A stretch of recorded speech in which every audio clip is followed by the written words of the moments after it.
اور 3 بار خود میرا اتفاق ہوا کہ میں نے جناتوں کی مجلس پڑھی. عجیب بات یہ ہے کہ جب وہاں پہنچو تو یہ احساس نہیں ہوتا کہ ہم کہاں ہیں، تاکہ تجسس نہ ہو. وہ سوچنے نہیں دیتے کہ ان کا راز کوئی معلوم کرے. ہاں یہ ضرور ہے کہ جب بھی میں نے پڑھی مجلس تو آوازیں تو میں نے سنی، چہرے نہیں دیکھے، لیکن جو مجھے لینے آئے وہ جنات انسانوں کی شکل میں آئے. اور 6 مہینے پہلے انہوں نے مجھ سے مجلس کا وعدہ لیا. اور مجلس کا وعدہ صرف اس وجہ سے لیا کہ میں عرصہ دراز سے، آج سے 30 برس پہلے سے جناتوں کی ایک مجلس پڑھتا ہوں. ان کو وہ مجلس بہت پسند ہے، تو اسی کی فرمائش کی کہ ہمارے امام باڑے میں آ کے آپ وہی والی مجلس پڑھ دیجئے. یہ وعدہ انہوں نے 6 مہینے پہلے لیا. اب میں چلا جناب، وہ لینے آ گئے اپنی تاریخ پر.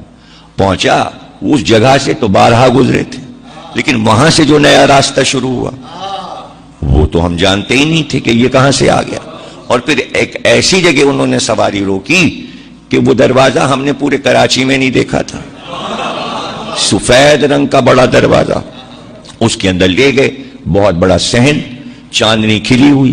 اب وہ 2 جن میرے ساتھ جو لینے آئے تھے سفید کپڑوں میں، انہوں نے لے جا کے امام باڑے میں مجھے بٹھا دیا. میرے ساتھ 2 آدمی اور بھی تھے، وہ موجود ہیں میرے گواہ. وہاں بیٹھ گئے.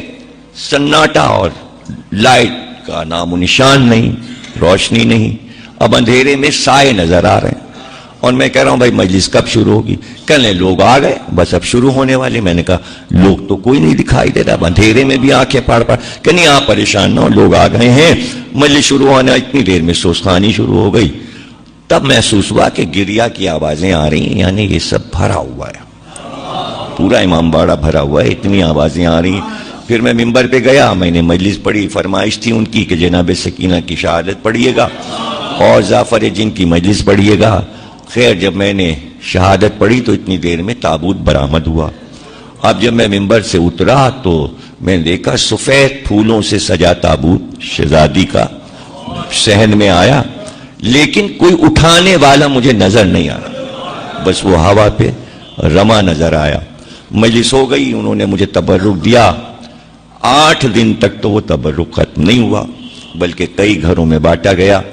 اس طرح رابطہ رہا. پھر لاہور میں 2 جن ایک امام باڑے میں آ گئے تھے اور انہوں نے علم کے نیچے اپنا مسکن بنایا موج دریا روڈ پر خیمہ سادات میں.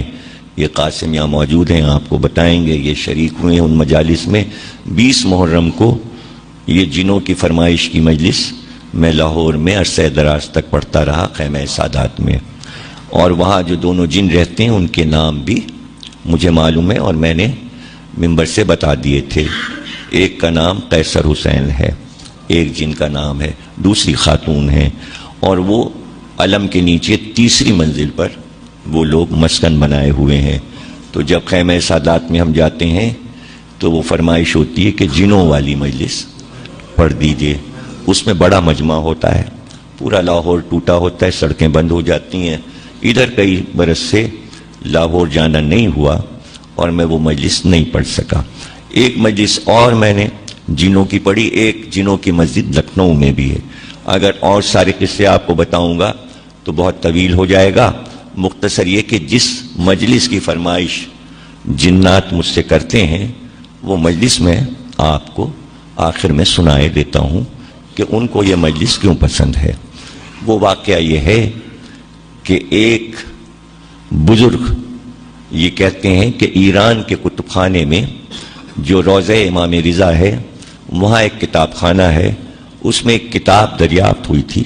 تو اس میں ایک بزرگ نے اپنا واقعہ یہ بیان کیا تھا کہ میں تاجر تھا اور میں تجارت کے لیے باہر جایا کرتا تھا کشتی کے سفر پر، اور میں اپنا مال کشتی پر لے کر جایا کرتا تھا.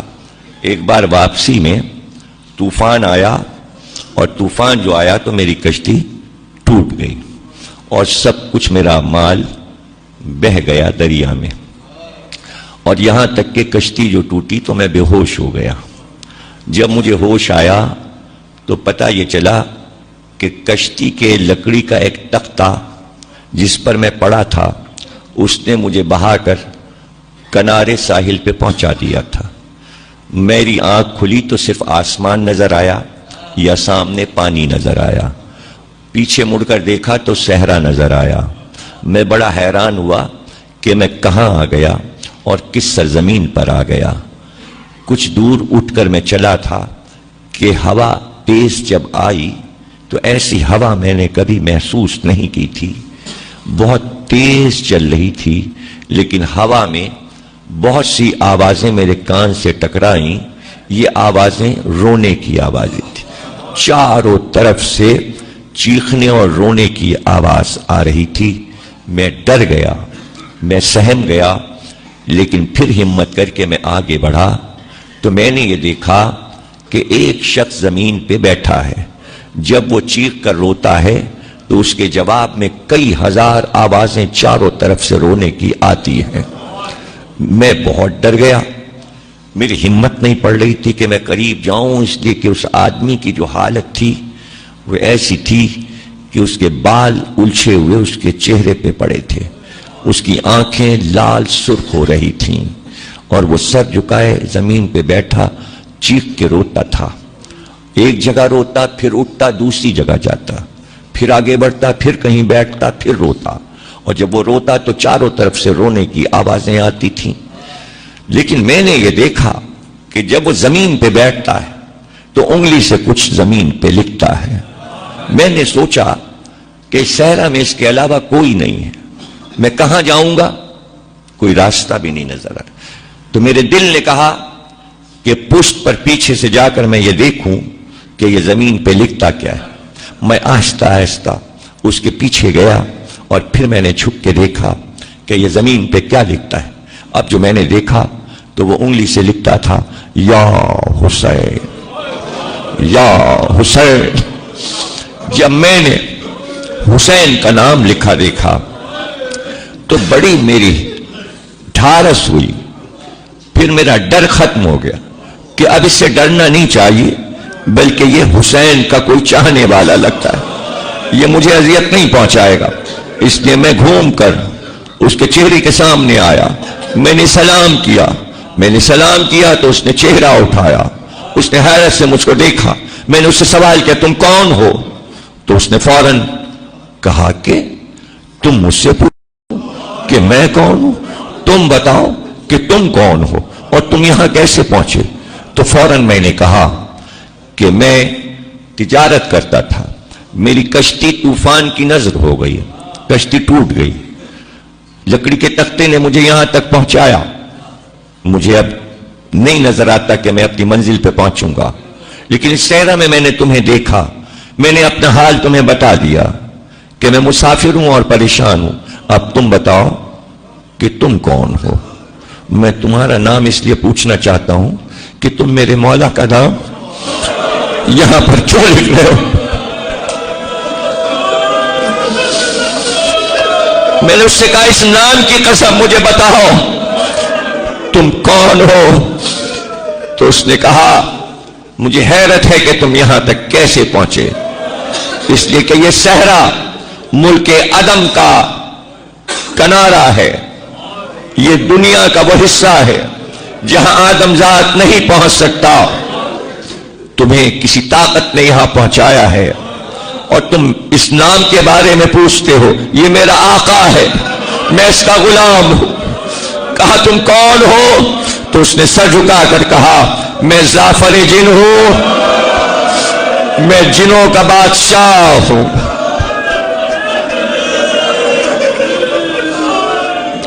وہ کہتے ہیں کہ اس نے کہا کہ مجھ میں تاب نہیں ہے کہ اب میں وہ دوہرا سکوں. تو میں مایوس ہو گیا کہ اب یہ نہیں بتائے گا. تو بے اختیار میں نے کہا درے دندان رسول کی قسم, مسجد کوفہ میں علی کے شکافتہ سر کی قسم, فاطمہ زہرا کے شکستہ پہلو کی قسم, حسن کے جگر کے 72 ٹکڑوں کی قسم, حسین کے کٹے گلے کا واسطہ مجھے بتاؤ کربلا میں کیا دیکھا؟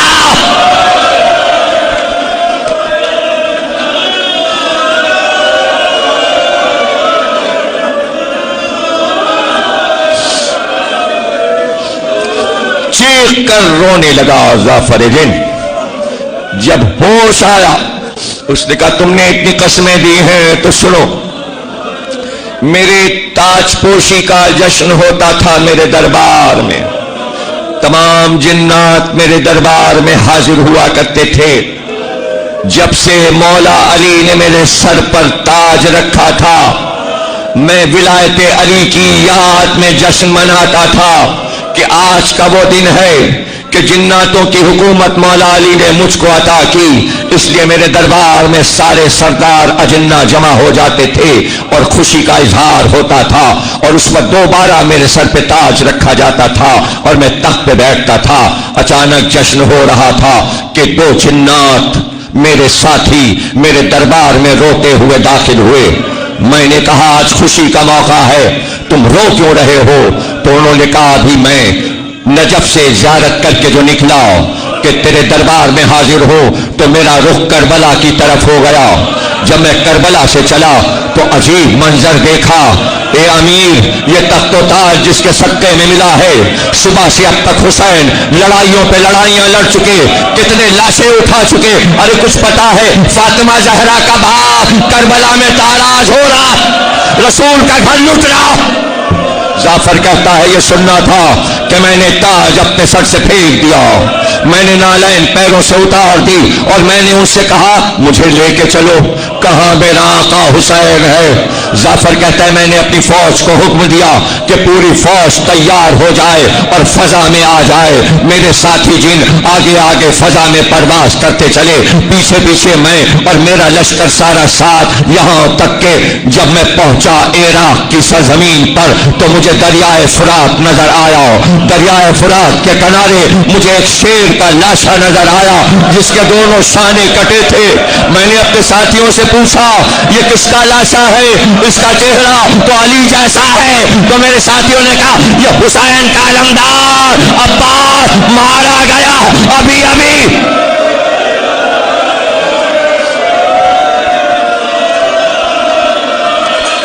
میری